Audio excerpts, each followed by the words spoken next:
how to get a referral at any company as a graduate fresh out of college.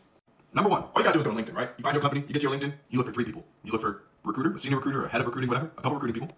You look for someone who's in the job that you want, and then you look for who would be their manager. Now, for example, if you go to a sales organization, let's say you're trying to, in tech sales, you go to a business development rep, you say, hey bro, you literally connect with them, and you can sometimes literally use the exact words, hey bro, I'm trying to learn more about what you do. That's all you gotta say. I'm so serious. People love talking about themselves. I'm trying to learn more about what you do. Word that however you want, use ChatGPT. Cool. That's what you say to them. You go to the hiring manager, you say, hey, I'm very curious to learn more about your company, and I'm also curious to learn more about if you guys have any job postings up or something like that. You try to just get a conversation going. You go to the hiring manager and you say, hey, I'm very interested in working for ... because of ...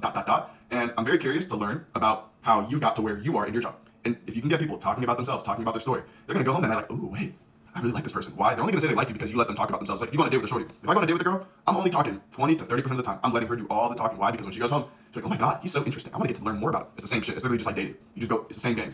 Anyways, from there, you might have 2 to 3, let's say, coffee chats, right? But once you get those coffee chats going, so most of the time you won't even have to ask for a referral because you're already talking to the recruiter or the hiring manager. You're already talking to the people who are in the steps of your interview process. And this is how I was able to land over 30 interviews when I graduated college to be able to have the job of my choice and be quite picky with it. Use your social skills. Put yourself out there. You're young. You're fresh. You're not ran through. Right? It's not like you've been like 10 years at a company and then fired. You're just getting started. And honestly, you'll get this grace for probably the first 2 years after you graduate school, and then after you're like an old person. So follow for more sauce.